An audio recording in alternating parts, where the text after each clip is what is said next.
देखेंगे और ये चलाया तो अपने लोगों को ट्रेंड करने के लिए। मैं सहमत हूँ। एक सवाल ये रहेगा कि आप अपने लोगों को वैचारिक रूप से ट्रेंड करने के लिए क्या रास्ता अपना रहे हैं, मोडस ऑपरेंडी क्या होगा, नंबर 1। नंबर 2, बड़ा मतलब दिलचस्प सवाल है कि जहाँ तहाँ लोग कहते हैं कि चंद्रशेखर कांग्रेस का एजेंट है तो बीजेपी का एजेंट है, तो इसको कैसे आप काउंटर करते हैं? काउंटर नैरेटिव क्या है? हाँ, मैं पहले सवाल पे आ जाता हूँ। अक्सर क्या होता है, जब मुझसे कोई 2 सवाल पूछता है तो मैं पहले सवाल का जवाब दे पाता हूँ, लेकिन मैं आज दोनों सवाल का जवाब दूंगा। पहला सवाल जो आपका था कि कैसे ट्रेंड करेंगे, बाबा साहब ने किया, काशीराम साहब ने भी किया, बहुजन संगठन को उन्होंने चलाया। एक बहुत अच्छी बात उन्होंने की कैडर की, हमें सस्ते संसाधनों पे अपना काम चलाना। हम ये अमीरों की पार्टी तो नहीं है, ना ही अमीरों का संगठन, ना ही इसको इस तरह का सपोर्ट है। जब मैं बहुजन मीडिया की बात करूंगा, किस तरह से वो सर्वाइव करते हैं ये वो बेहतर जानते हैं, मैं उन पर कोई टिप्पणी नहीं करना चाहता, मुझे अधिकार भी नहीं।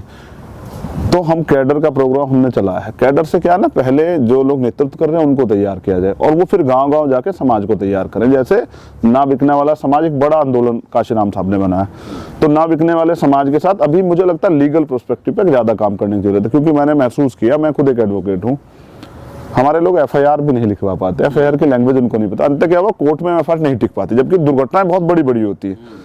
तो हम लोग तैयार कर रहे हैं गांव-गांव पर, हमने अपनी टीम बनाई है लीगल, उसमें हमारे ने छोटे-छोटे सेंटर खोले, एजुकेशन के साथ साथ हमने एक और सेंटर खोले जहां अपने आदमी आके जो है एप्लीकेशन अपनी परेशानी बता सकता है और वहीं से जो है वो एप्लीकेशन जो है तैयार हो जाएगी और वो हमारा ये आदमी लेके जाएगा, जो संबंधित अधिकारी उससे बात करेगा। तो हमने काफी सब चीजें तैयार की, लेकिन क्योंकि किसी का सहारा इशारा नहीं लिया है, क्योंकि काशीराम साहब कहते जिसका सहारा लोगे उसका इशारा भी मानना पड़ेगा, तो इसलिए अपने लोगों पे सीमित संसाधनों बना स्टार्ट हो रहा है, तो धीरे धीरे चल रहा है। और मुझे कोई जल्दबाजी भी नहीं है, क्योंकि ये जल्दबाजी का काम भी नहीं है। कोई पौधा अगर कोई लगाया जाता है तो वो 10 दिन में तैयार नहीं होता और वो 2 साल में फल नहीं देता, उसको एक समय सीमा तक तैयार होने दिया जाता है।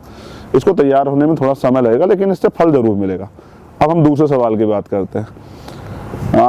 कई लोगों के नाम से बदनाम किया गया है, कभी कहते हैं कांग्रेस के एजेंट है, कभी बीजेपी के एजेंट हो जाते हैं। यानी कि अगर मैं इस बात को वैचारिक रूप से लूं तो अगर मैं कांग्रेस का एजेंट हूं, बीजेपी का एजेंट हूं, तो यानी कि वो दोनों एक है, और वो दोनों एक है तो तमाम तरह से पूरे देश में कौन से किस बात की राजनीति चल रही है, क्योंकि सेंटर में कभी कांग्रेस रहती, कभी बीजेपी रहती। चलिए छोड़िए, हम वापस आते हैं।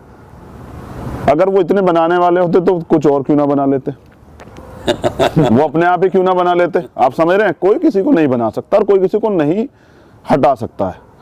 इसलिए नहीं बना सकता है कि व्यक्ति का काम उसकी पहचान होती है, और मेरी जो पहचान है वो मेरा काम है।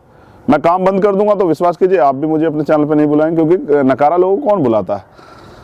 अब सबसे बड़ी बात यह है कि आपने नहीं पूछा, लेकिन मैं आपके सवाल के संदर्भ में बताता हूँ। मेरे ऊपर एक सबसे बड़ा इल्जाम लगता है कि भाई मुझे मीडिया जो है भरपूर रूप से मिलता है, मेन स्ट्रीम मीडिया।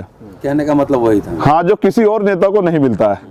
और गजब की देखिए, मेरी सबसे बड़ी जो अभी जो मैंने सफलता अर्जित की वो थी टाइम्स मैगजीन।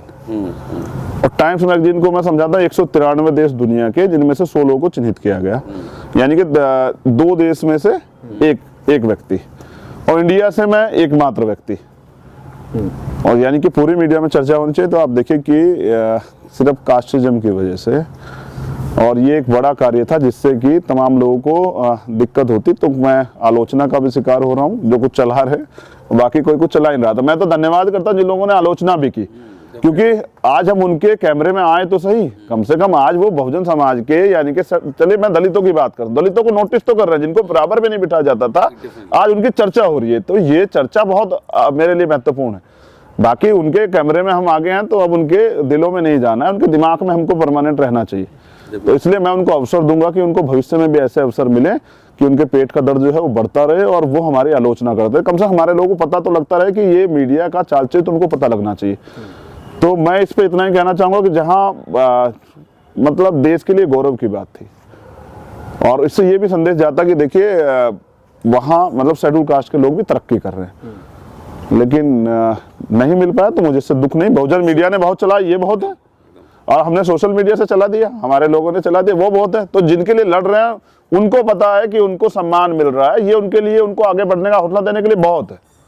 चंद्रशेखर भाई, हम इस बात से सहमत हैं कि हमें अपनी सरकार बनानी चाहिए, अपनी सत्ता में अपने लोगों को बैठाना चाहिए, लेकिन हमारा दुश्मन एक है। जैसे आप बात कर रहे हैं कि दुश्मन एक है, लेकिन बहुत सारे संगठन हो गए हैं, बहुत सारी राजनीतिक पार्टियां हो गई हैं, तो इससे वोटों का बंटवारा होता है। हमने देखा कि बुलंदशहर में जो आपने उपचुनाव लड़ा तो आपके इससे कुछ वोट आए, फिर कुछ